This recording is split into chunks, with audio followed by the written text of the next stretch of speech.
Phil Foden wins it late for Manchester City. A huge win in the end after throwing away a 2-0 lead at the Etihad.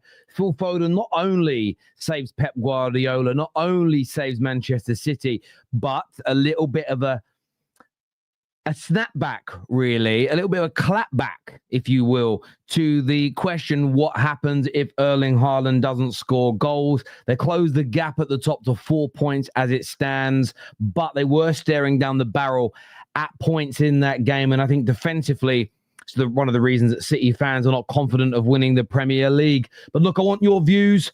I want your opinions. I can't wait to read them back in the comments section below. Get yourselves liking the stream if you haven't done so already. Get yourselves subscribing to the Football Terrace as well. Get that all done, please, ladies and gentlemen, if you would be so kind. Baby shark ain't scary.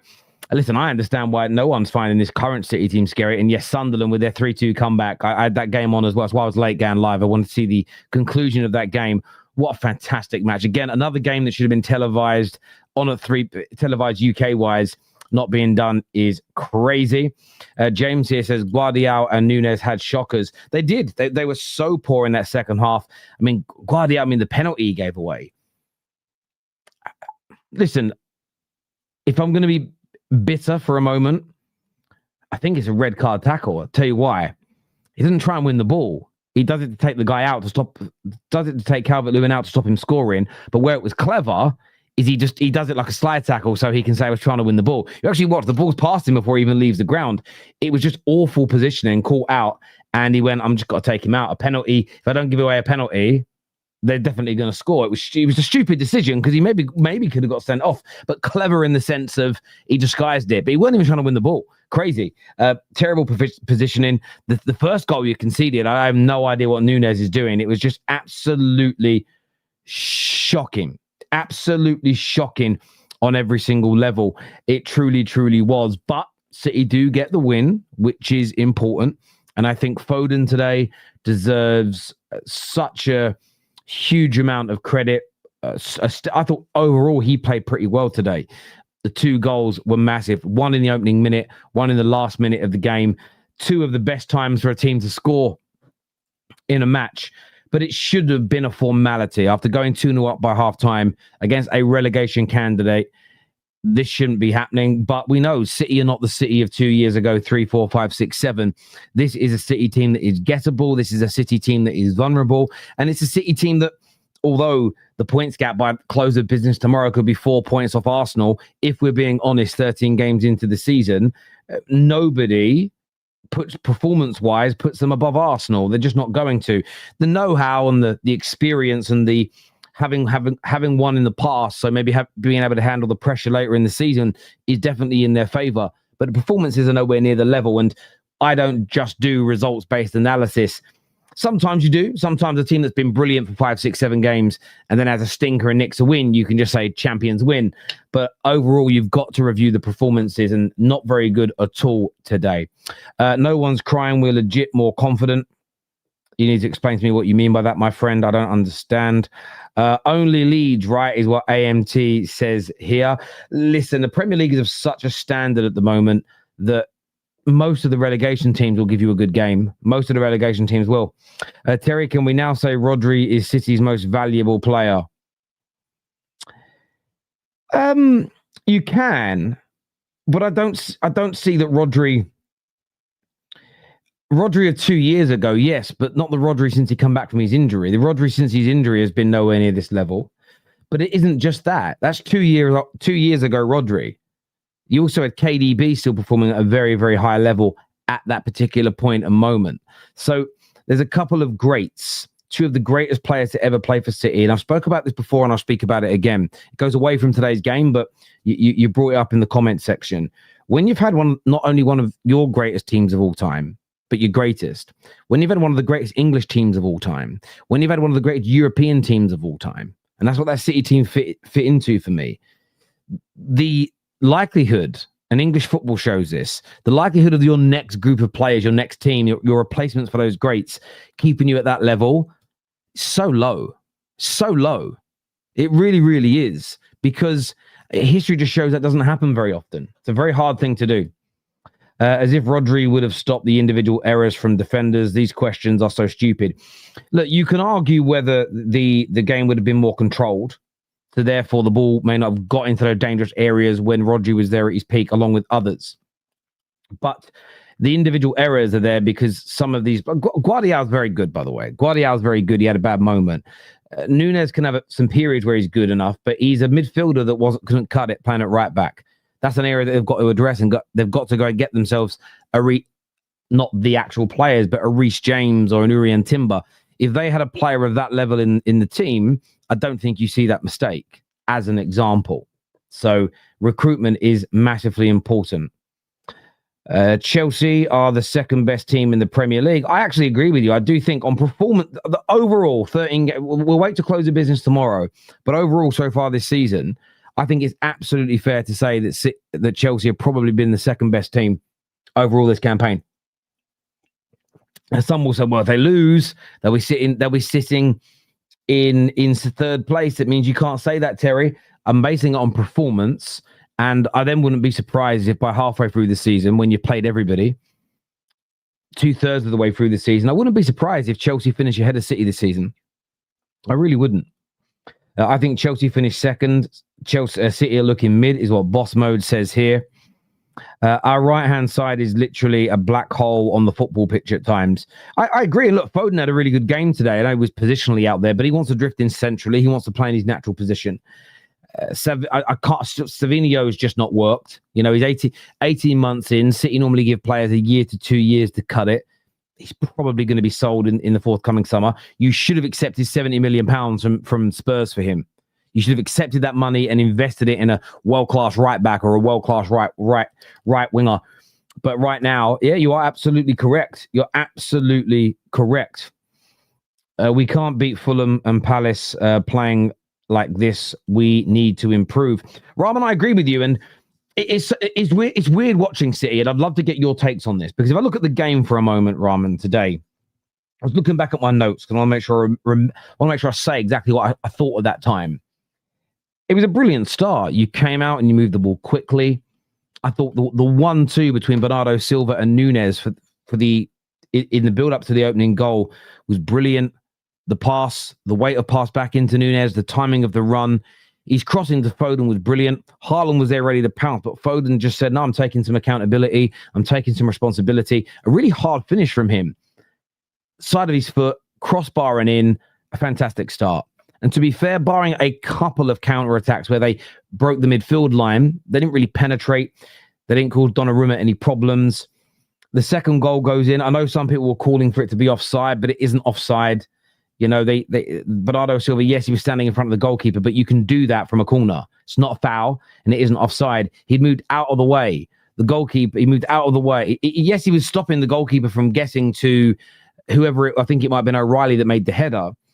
But he's not offside because that impediment isn't a foul. It's just kind of getting in his way, but he's doing it from a legal position on the pitch.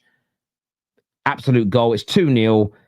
City are at a canter. And I wrote this note down here and just said, solid bounce back from City. That was my first thought.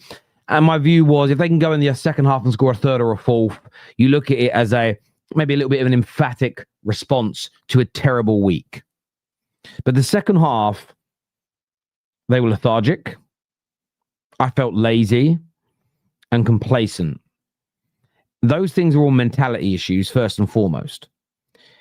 Now, the issue you've got is when you've got a player like Núñez playing at right back, as I mentioned earlier, defensively, he's nowhere near top class. So if you become a little complacent, but you also don't have the outstanding quality, you can come a cropper. And that's what happened to City. That goal for Dominic Calvert-Lewin, maybe one of the weirdest he's ever scored, because I don't even know if he shot. It was more of a block he was trying to put on there. But it gets them back into the game. And this City team, and me and LB spoke about this after the Manchester derby. And Donnarumma made a save at 2-0, which stopped a brilliant volley from Mbeumo going in. And I agree with LB at the time. If that goes in, the result could have been different. United could have come back to a draw. They still could have won, of course, but United could have drawn the game or won the game. Because this City team, as soon as something adverse happens, they can really struggle. It's why when you go back to the Liverpool game and Van Dijk's goal was wrongfully disallowed, it is a game change. It doesn't matter if they go on to win 3-0. Well, if they won 3-0, it would only been 3-1. It's irrelevant. City, when they concede, City, when things start going wrong, their asses go. And you saw it today. Leeds became the better team for the next 10 to 15 minutes of the game. Some excellent play on the right-hand side again from Leeds. A ball nodded through. Dominic Calvert-Lewin. I mean, they're talking about, the commentator kept on saying Dominic Calvert-Lewin's pace, he's pace. I don't necessarily look at him as the fastest player in the world, but he beats Guardiola, wins a Stonewall penalty, and from that penalty is well saved by Donnarumma, because there's one goalie you want in goal to save your life from a penalty, it's Donnarumma, but the rebound goes in. And the Leeds, I felt, were the better team up until about the 88th minute. And then the ball goes up. And I thought, by the way, Pep got it wrong today, bringing Mamouche on in the 89th minute. Yes, when he brings him on, he helps to change the game. He nearly scores with his first touch. But I'm thinking, why wasn't he on 15 minutes ago? But the ball goes up and 10 minutes comes up on the line. And I felt that hurt Leeds. And I don't think 10 minutes was crazy. There was the penalty decision took a couple of minutes. There was a couple of goals, that's 2 minutes each. There were substitutions, that's 3 or 4 minutes. And then you had the Ampadu injury, which was 3 or 4 minutes. You had it all up. It was about 10 minutes. Could have been, some might add it up to 9, some might add up to 11. I thought 10 was fair. But it gave City a little bit of a shot in the arm. It gave them a little bit of a boost. And then Phil Foden. And what we saw with City today was the good, the bad, and the ugly. And what Foden did to score that goal is why I rate him so highly as a player. I think he's phenomenal. And he hasn't scored as many goals in the Prem this year as he would like, but I always thought it would start to come. And they're two of the most important goals he could score this season. Because suddenly, if you're 3 losses on the bounce, going into a slightly harder period of games, that's when you start to worry. Equally, what an incentive it would have been for Arsenal tomorrow if they were to beat Chelsea, which is no formality, by the way. It could have suddenly been it could have been an 9-point gap, or plus over City. That goal is massive because it puts that pressure on Arsenal now to go, well, you want to maintain that 7-point lead over us? You've got to go and win. And they should be happy with the win. They should celebrate the win, City fans. I'm not going back on that. Performance-wise, if I'm a City fan, I wouldn't be concerned about top 4. I think you'll make it. I wouldn't be concerned. I think you can win some of the cup competitions. But if I was a City fan right now, hand on heart, can City win the league? 30-40% of me saying no. You can't look that vulnerable in so many games and still, I can't remember a team looking that vulnerable in most of their games and winning the Premier League title. Because over a 38-game season, you are just going to drop too many points. So that's why when it comes to focusing on who I think is going to win the league, performance is what I'm looking at. And like I said already, if I was to put the top 3 in order based on performance this season, I would go with, I mean, you can make an argument for the Sunderlands and the Bournemouths because of the punching above their weight, but I'm not doing pound for pound. I'm just doing outright. It would be Arsenal, Chelsea, and then I'm probably saying City because they are where they are in the lead. But performance-wise, nowhere near where they want to be. Individuals today like Foden, very good. Overall, I know City fans won't be happy with the performance because City fans have just gone through the greatest period of their history, and they know that performances and consistency of performance is what equals those Benjamins at the end of the season, as it were. But listen, well done to Foden. He saved Pep. He saved City late. They get the 3 points. They can put their feet up now and enjoy it. But I know for a fact Monday morning, at the I don't know what City's training ground's called, but at the training ground, Pep's going to be going for a lot of those deficiencies in that second half and showing that team where they've got to improve. Premier League games again back very quickly. 3 games this week. It's one of those interesting weeks as well, where that's why the win's important though, because you can be 7 points off the top, but within the space of a week, you theoretically could be top of the league because you get 3 games very quickly back to back. But City's performances have got to go up for them to win those games, and that'll be a big conversation being had there. Terry, bring LB. If it was Chelsea, he would be killing us. LB doesn't do my match reactions, bro. So I'll be speaking to LB Tuesday as ever right here on the Football Terrace. Terry, this YouTube thing really ain't for you. see your club lose to 10 men since the 12th minute and you to contend with City, giving everything to win. Wipe it up, baby. I mean, look, my football team not being particularly good hasn't stopped me from getting to nearly 500,000 subscribers, nearly 100,000 on my own personal channel and 120,000 on my extra channel. In fact, 2 plaques behind me. I host a show weekly on the biggest football platform in the world on the United Stand. I'm pretty good, bruv. My football team is crap. I agree with you. But if my football team could perform as well as me, they'd be winning major titles, brother. Take care of yourself, Joe. And by the way, you're here. And you're here. And you're here. Wipe it up. I don't even know what wipe it up means. You know what I mean? I had a joke there. I'm not going to ruin him. I'm not going to ruin him live on the air. Right, I'm going to bring Kel and Judge Mo out on the show with me. Let me just get my earphones on so I can hear their dulcet tones. Let me just turn that down. I'm going to bring... Yes, I'm going to do this. Let me... Why can't I get that off my screen? There we go. Kel's here. Mo's here with me. Welcome back to the show. Kel and Mo, hope you both well. I'm going to go to Kel first. You won the game, which is very important. Foden stepped up massively today. Talk to me. I think that's our worst game of the season. I'm not going to sugarcoat it. That's absolutely embarrassing to bottle a 2-0 lead at home to a team that's going to be relegated. 2 massive mistakes from, and I gotta call out Yashko Vardial because I'm constantly glazing the guy and he fucked up. Sorry, excuse my language, but that was bad. You can't do that. You can't give up a penalty to a pathetic team like that. Just absolutely terrible. This team's done. I don't have any faith in us going forward anymore. I think the players are lacking the mentality. The manager seems to. I'm gonna blame Pep a little bit too because I think the way the team has been playing after the break is just unacceptable. We were playing really well before that international break. We had a lot of positive momentum, because we weren't playing pep ball. And pep ball doesn't suit most of these players. And then after the break, he's trying to force pep ball, the possession and all this stuff. And it's not working. And I don't know what, maybe that was a mistake on Tuesday to bench everyone and rattle the whole team and then put everybody back in. And then to drop that performance, I'm not happy right now. I mean, great for Phil Foden, but okay, it's Leeds United. What, you want a cookie? Like I don't think that's anything to write home about, but I'm glad he's scoring goals and he saved us from, if we had drawn that game, wow, that would have just ended the season, man. But what do you think? I'm not happy right now. I understand that. What do you put the drop off in the second half down to? Because you were cruising in the first half. It was relatively easy. It was a formality of a game.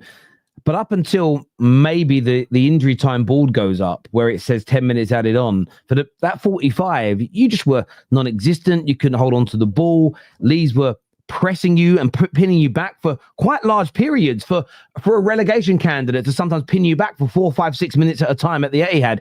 It just seems so anti-City. Why do you think it was such a game of 2 halves in that way? I just think this team is lacking a lot of mentality. A lot of these players are new and they're not confident in themselves. I don't know what it is. Also, 2 bozo mistakes. You can't keep doing that. That was a big problem last season. And I thought we had gotten past that because, we had a really good stretch without any major mistakes that led to goal, but we didn't create any chances either. That's unacceptable. You're not creating a chance until stoppage time. It just looked poor. I don't know what the instructions were, but I'm not intelligent enough tactically to break down what was going on, but what I saw was just awful. I can't think we're a favorite for the title now after watching that. I hear you. What you said? Go on, Mo. Go on, bro. You know what? I don't know. The feed in England is the same as the feed in America. At minute 60, they put the stats for the position, and it was over 60% at the Etihad to Leeds. If you told anybody that City will be conceding possession under Pep Guardiola like this, having less than 40% ball position, it was 35. I would tell you're crazy. Pep Guardiola knows that the team has holes. He cannot afford to press for 90 minutes. and he's asking his team to sit back in the low block. They were sitting back, mid block, low block, whatever. Erling Haaland was in the center circle. The problem with them is that they make mistakes, like the Gavardiol one. Nico Riley makes mistakes. Matthias Nunes makes mistakes. That is the problem with the City team. Pep Guardiola asking them to sit back, I think is wrong. I think he's trying to, and I'm going to say it again, right? I'm going to say it again. He's watching Mikel Arteta and Arsenal, and he's trying to protect Leeds. He did it against Man United. He won 3-0, but Man United had the most possession at the Etihad at that time. He did it against Arsenal. Pep Guardiola is implementing something like we have never seen before, which is sitting back. The problem is they don't have the players to do this. That's why Kilk is sitting here and saying, okay, why I'm seeing Bozo mistakes? Because these players are not trained to sit deep. They're not trained to defend. They don't know how to defend in low block. They don't know how to defend in deep block. That's my take of this game, is that Pep Guardiola, play to your strength. Keep going forward. Go for the third. Don't sit back. Play direct. We have a ton of direct players, and he doesn't want to play that way anymore. It's frustrating. Go watch the Doing that stats before the break, and he doesn't want to do it now. And I'm like, go why? watch the stats. It's crazy that City, for a long period, which is about 15 to 20 minutes, had 35% ball position at the Etihad. They were clearing the ball long, losing it, and it comes back at them. This is like a really, with all due respect, this is like if you play Sunderland, they would do this. With all due respect to Sunderland, if you play Fulham, they would do this. If they're winning 1-0 or 2-0, he's sitting deep. Where is that progressive Pep Guardiola? That, oh my God, he's going to go for the third. That he's going to kill teams. That doesn't happen. Even, by the way, at 2-1, he still sat deep. It's actually crazy if you watch this. Well, we also are lacking quality in front of goal, too. A bunch of missed chances in the first half. I don't think Holland was MIA today. I I don't know where he was. But Tijjani Reijnders, great chance. He wasn't MIA. Nico Riley straight at the keeper. Like, you watch this game. Keepers are having good Doku is getting the Saka treatment. Every time Doku has the ball, there is 2-3 players on him. Erling Haaland is being man-marked the whole game. Every time City has the ball, there is a guy on him holding his shirt. There has to be other people. And Phil Foden stepped up. Fair enough for the goals. Absolutely. Like, he stepped up, had 2 goals. Very good. But you only praise Phil Foden when he has a goal or an assist. Otherwise, you think you because do you want honesty? Okay, today Phil Foden scored 2 goals and won the game, bro. Phil Foden had good goals, but you cannot tell me that is any player in the City team that actually performed well. No, but I just had ripped everyone apart. Yeah, fair enough for him. He scored 2 goals, and I see it, and it's a clutch goal. That is a clutch moment. If Saka did this, people would be praising his name. Oh, Monaco just scored. Oh, sorry. But listen, I agree with Terry and Kel. If you're watching the City team and you think this City team is going to be able to challenge Arsenal, I think, like now, today, if you're watching today, like, I don't know, Pep Guardiola is a magician, might fix it in the second half. But watching the City team, also he's doing strange things. Marmoush at the 87th minute, what are you expecting him to do? 87th minute? What are you doing, I've been crying about that for a while. Marmoush is going to leave in the summer. That's what's going to happen. I'm sorry. They scored in the 70th minute, and you wait until the 87th minute to make a sub. It was 2-2 in the 70th minute. Make the sub, bro. By the way, he did the same thing at Newcastle when we were trailing in the game, and he didn't bring Marmoush on. Until 88th minute or something like this. He's not going to be here long term. Yeah, it's actually nuts, like how to. But I gotta say something. This 1-0 Newcastle, by the way, from a corner. Ooh, straight away. Yeah, it's only 5:30. The game just started. They got a corner. They attack. Elanga had a shot that was saved for a corner. The corner was taken. They scored on like the 50th second of the game. Yeah. For sure. I'm just opening the game. Ahmad, do you know football? Yeah, football's a funny game, right? Everton played against United for 98 minutes, including all the injury time in both halves, and didn't concede a goal. 50 seconds in the next game they concede. Football's fucking funny, isn't it? Like, football's mad how that can work, isn't it? Do you know what I'm saying? Like, Leeds have struggled to score goals recently, but they go to the Etihad and get 2. What? Like, I love football, man. Football's crazy. This year says a weak mentality at City. Dorgu thinks he's at Rennes, saying stats don't matter. Phillips said he was crying after 1 month at City. Mamouche, weak. Lol. I disagree with you, my friend. Doku today, he had 2 players. There are other players that need to perform. Like, why is it on Doku today if every time he had Bogle and Roden on him all time on him, 2 players stopping him, he's getting the treatment of Bukayo Saka, of Cole Palmer, of these guys. You know, so there should be other guys to step up. Bernardo Silva overhitting crosses, overhitting passes. Like the guy, like Reijnders running. Reijnders just runs. You know, he just runs. This is it. He just runs around. But come on, man. Like, you cannot tell me, okay, everything is on Doku. Okay, you're not going to tell me that Doku's a superstar. What are the others? I can't blame Doku today. I think he tried his best, but yeah, he was the only one doing anything. Mark, So he got double mark, 90 minutes, double mark every time he gets the ball. I think teams are realizing if you mark out Doku and Haaland, there's not much else. Bernardo Silva is never going to create chances.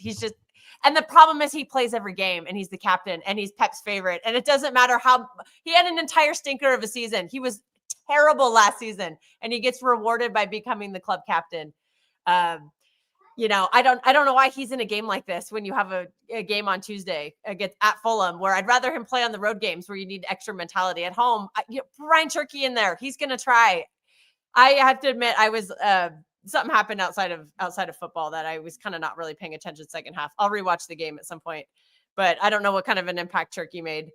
But I'd rather have Cherky start a game like that because I expected Leeds to low block, and he's going to give me something against a low block. Bernardo Silva's just not. And the fact that he plays all these games is becoming concerning because I think he just doesn't offer a lot going forward. But in the big games, you need him to defend because a lot of our players just are lacking defensively. You need him in a big game, but you don't need him in a game like Leeds. The reason I respect a lot of what you say, Kel, is because it's hard to sometimes talk about Pep because there are times where I will, I'm not one of these weird YouTubers who pretends they don't have agendas. Sometimes I openly say I love that he's had a bad run because when it comes to a legacy debate, it can be used against him, right? I admit that. But what I don't do is lie about the bad run. Does that make sense? I won't make something up that's obscure. You see it at the moment with the centre-back debate. You see a lot of people going, you can't have a go at Van Dijk this season. You've got to look at the context of he's playing with midfielders at right back, and he's got problems with Konate and this issue and changing goalkeepers. But yet when people put a compilation up of Vidic being dribbled past by Agbonglehor, you're not, and you're using that as a reason why he's not the greatest, you're removing the context of that moment, right? And I use that as an example because I don't like to remove the context and be honest. But that all being said, Kel, what I love about what you do is you do call your manager out. A lot of people act like nothing is ever on Pep. And I do agree with you that when you went a little bit more direct, when you sort of played a bit more counter-attack-esque earlier, you started poorly the season, then you went on a good run, and a lot of it was changing how you played. I do agree in the last few games, and I know you got a win today, it was him trying to play more like the typical Pep style, and you just don't have the players to do it. The recruitment hasn't been good enough to deliver that, and you did, as you say, nearly came a cropper today, and I think Pep has to adapt slightly, and we talk about this everywhere. You don't have to lose your complete and utter identity, but he can't try and play that way. You don't have the players at the moment or anymore to do that. So it's a crazy one. Here he is. Hamza's here. How you feeling, mate? All right, I'm gonna go. But thanks. Cheers, Kel. Thank you. Cheers, Donald. Thank you. See you later. Right, bye. Remontada. What a comeback. Brilliant win. Comeback what? You were up. You were never behind.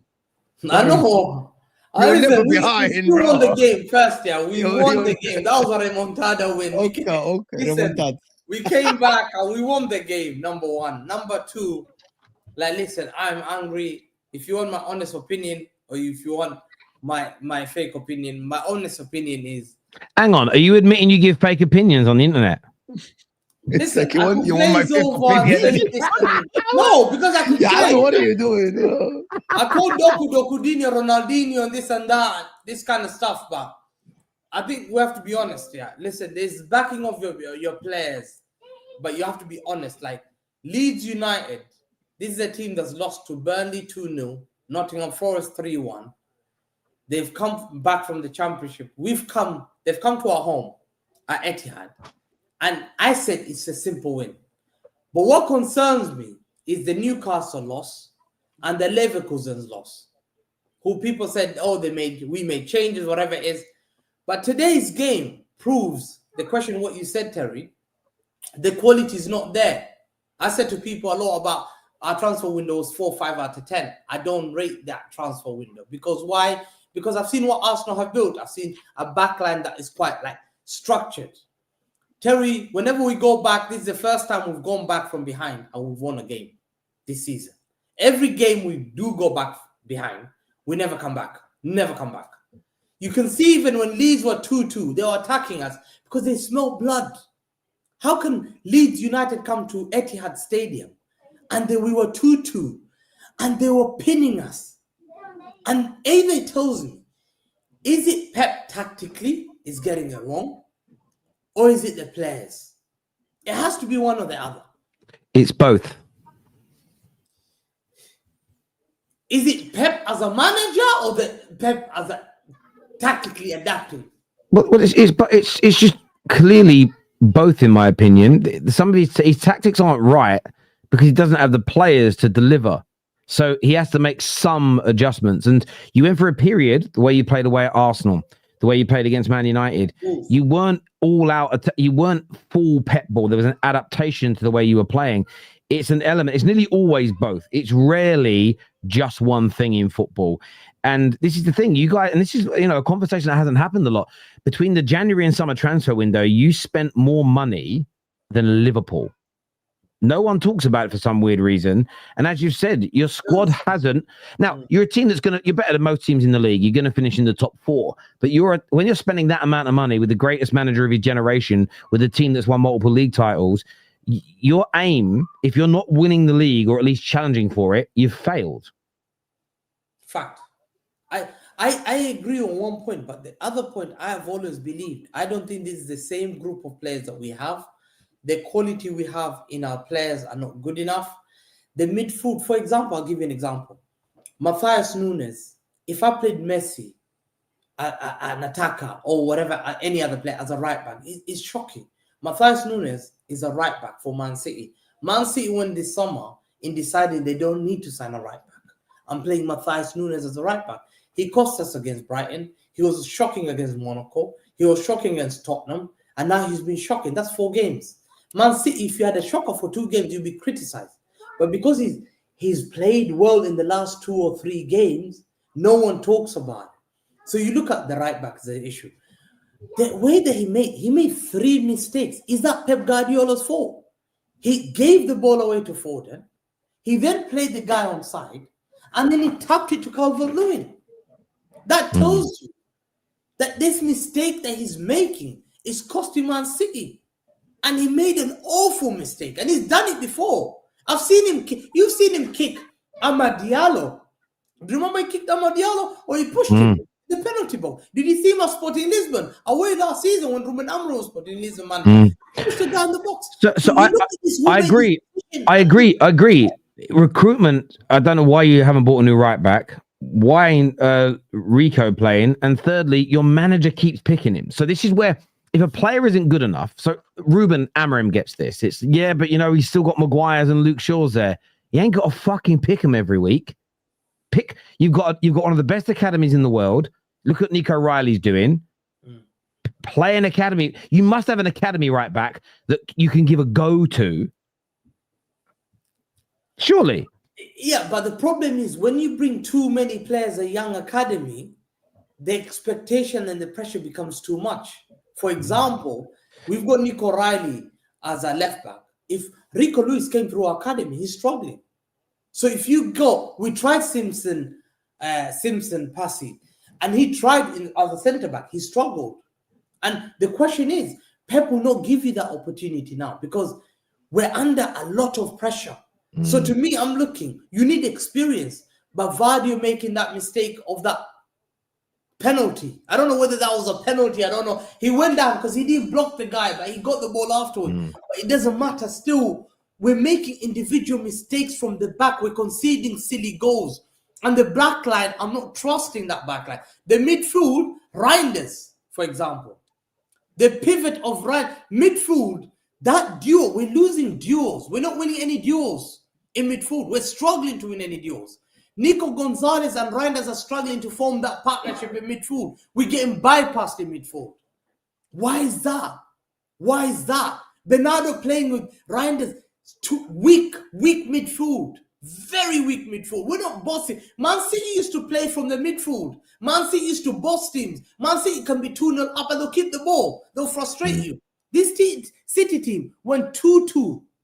When they scored, City struggled to keep the ball at home. I want to ask about a player. I'm going to go to Mo first on this one. What have you made? Because I thought his opening game for City against Wolves was fantastic, and I thought, what a signing. What do you make of Reijnders' transition to the Premier League so far?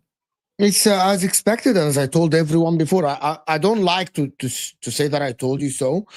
There is no player in the history of Manchester City under Pep Guardiola that came to the Premier League and was right away being embedded in the midfield, and actually it worked. Even Rodri struggled in the first season. Everyone under Pep Guardiola, every player he signed in the midfield struggled. Bernardo Silva struggled in the beginning until he got into the midfield. Everyone. Like the likes of Rodri did it. Like there is nobody that actually was right away embedded in the team. And Reijnders, he's a good player. He has the talent, he has everything. But it's very hard. It's one of the most complex midfields that you see. I don't think he's a flop yet. I think he had some good moments. But I think the people that were talking about this guy being the signing of the season, he's not now. He's just a good player at City. He's not fantastic. He's not awful.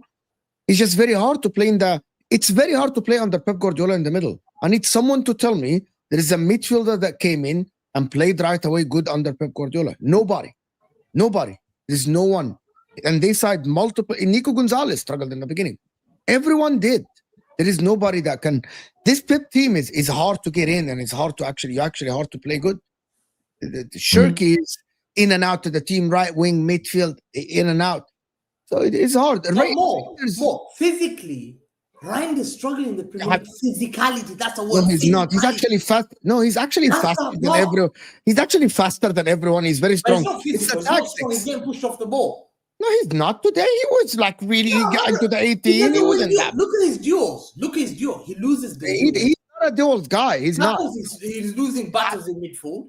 We had Maza and Alex Garcia in midfield. He's not a duel. Back at the midfield. He's more of an attacking. He's more of a box-to-box and attacking guy. He's not a dual guy. And by the way, there is a lot of people at City that you don't need to be the dual guy. There's only one guy. But Gundogan used to win tackles. A midfielder. Gundogan used to win tackles. Gundogan not as much. No. But right, no, 100%. On the ball, yes. Yeah, on the ball, yes. But he will win the ball. He'll get the break play. He doesn't break play. That's the problem. A lot of And Bernardo is another guy. Bernardo Silva. Pep's refusing to take off Bernardo Silva when he matters most. And to play Bernardo in midfield with Reijnders who's attacking, it leaves only Nico G by himself exposed. Every time a team has an attack, they know how to play Man City. Listen, sit back, hit them on the counter. And the other one that I have to say today, I had a shocker today, which I'm surprised. Doku struggled today. He struggled against Bayer Leverkusen. And today he struggled. Haaland hasn't scored a goal in the last 3-4 games. Confidence is going down. So getting that win was essential. But to me, I'm finding it concerning because I'm looking at this team. I'm thinking, next game, Fulham away. Fulham away. Like Pep Guardiola, he's the problem? But I believe the quality of the players are not good enough. And Pep has to make that decision I'm sorry to say that, Terry. I know you keep talking about the spending that they spend money. I don't consider that spending because those are young players that they signed. Kusanov and the guy who's gone on loan, Echeverri went on loan. All these guys, they've sent them on loan. So they are future signings. But players for now, January, they have to sign. Hang on, but most of that money you spent in January last year and in the summer, let's just go back. Let's actually look at this, right? So the vast majority of the money you spent in January, Mamouche is for the here and now, Nico Gonzalez is for the here and now, Kustanov, young, but in the first team. Weiss, yes, he's gone out on loan as an example. Yeah. This summer just gone, Reijnders is for now, Nori's for now, Cherki's for now, Donnarumma is for now. Yeah, £15 million on Napan. That's for the future. He's in Middlesbrough. Yeah, but that's it. But that's 50. If you take him and the other guy away, that's about 30 to 40 million of the 400 plus million spent is for the future. The vast majority has been that, but I don't think it's just this season.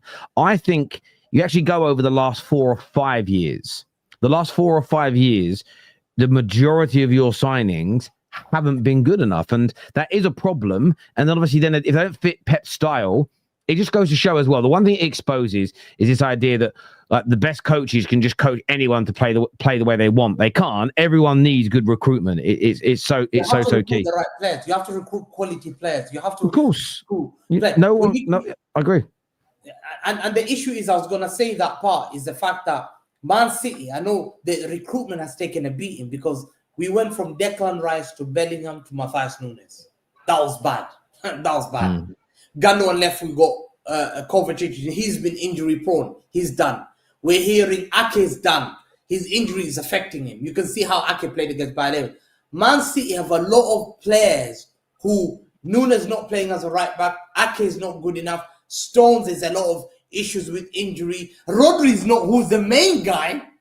We don't know when he's coming back. I hear that. Can I ask you one final question? Do you look at it now? Do you think Arsenal are better than you now? Do you think that overall? 100%, 1000%. Because one thing Capello said, I've said it before.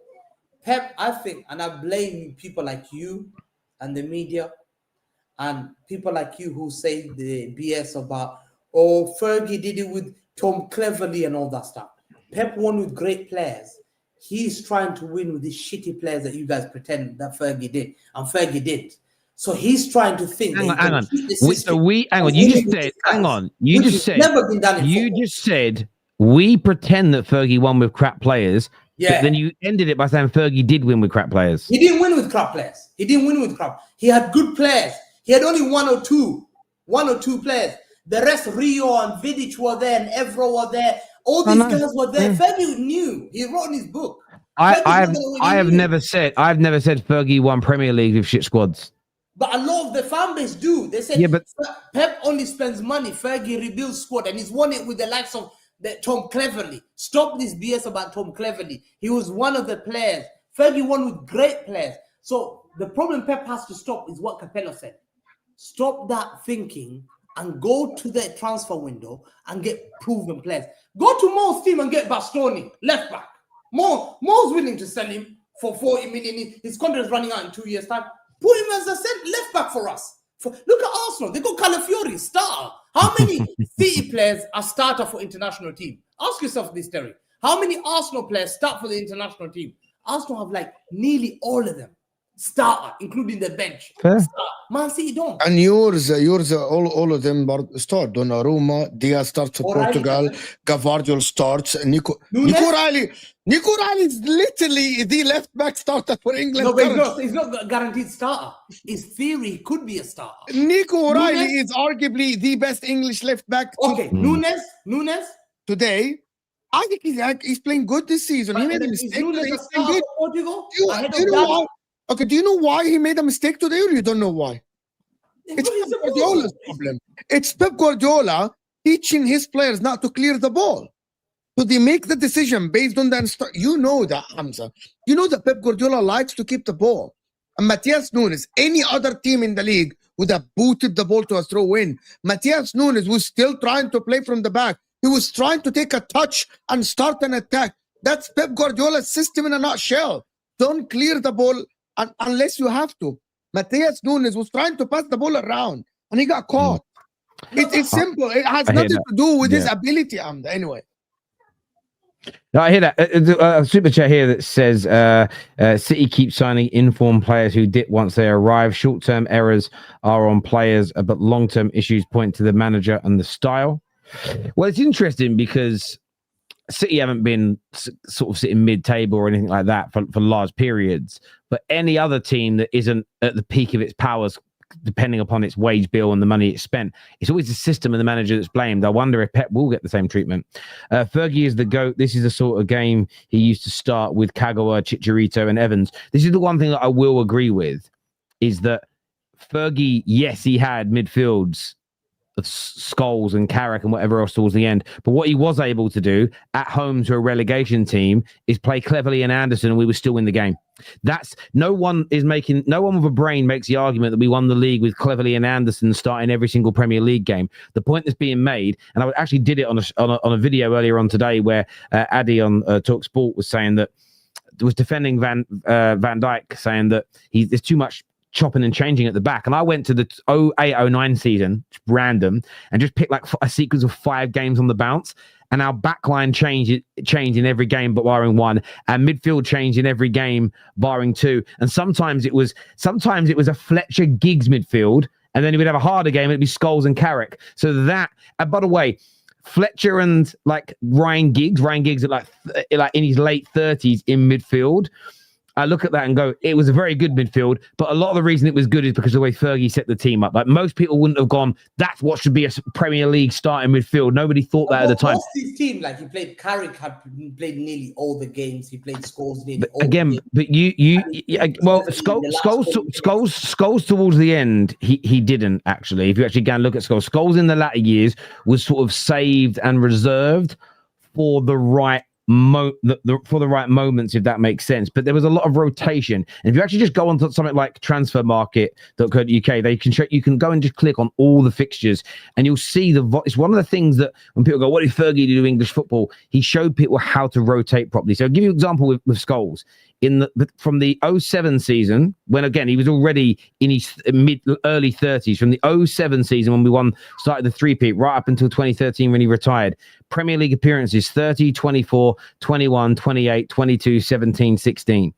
Utilized correctly. If you go and look at Michael Carrick in that period as well, again, he's someone that you think about, he always played, and he played a lot of games, but there was rotation. And these are appearances, not starts, by the way. So some of these would have been on from the bench. But if you look at Carrick in that same period under Fergie, and he didn't get injured a lot. Let me just close this one thing here.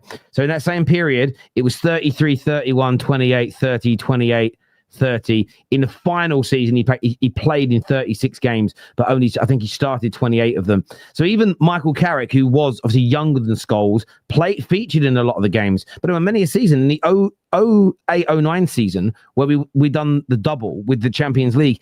He only played in 28 games, not because he was crap. We had Owen Hargreaves at the club back then, but Anderson's first season was that year, and Anderson was used a lot in the rotation to help keep people fresh to try and win all the tournaments. 2-0 Newcastle. So and I think he had Rooney and Van Persie as a partnership, which is but that was he had that in 2012. He had that 2012, 2013. But in 10-11, he had Javier Hernandez and Wayne Rooney and Michael Owen and Michael Owen and Berbatov. Yeah, Michael Owen is a top player. Berbatov is a top player. But see, Michael Owen was absolutely finished, but again, was utilised still, contributed some goals, helped get through. It's not an okay excuse to rotate and go, but it weren't Pep's first team, so he's not expected to win. He should be still expected to win. And one thing he was good at, he used to let me say, for example, he would get like Juan Sebastian Veron for 30 million. Fergie would wash his hands and say, he's not good enough. I'll get rid of him.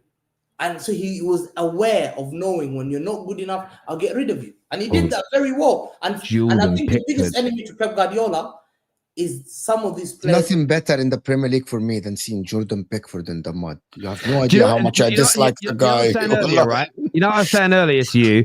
All the shots we had the other day and the brilliant saves from Pickford at the end he made. Again, next game, throws it into his own net. Like, honestly, like, why couldn't you have done that at Old Trafford on Monday, you bastard? Yes, exactly. Look, I want to thank everyone who's tuned into the show. It means a great deal to us to have you all here watching and tuning in. We're going to be live again after the Fulham Spurs game. This is going to redirect you to Sam's watch along for this Everton Newcastle game. Until next time, people, take care. Goodbye. God bless. And I'll see you soon. Peace. Peace.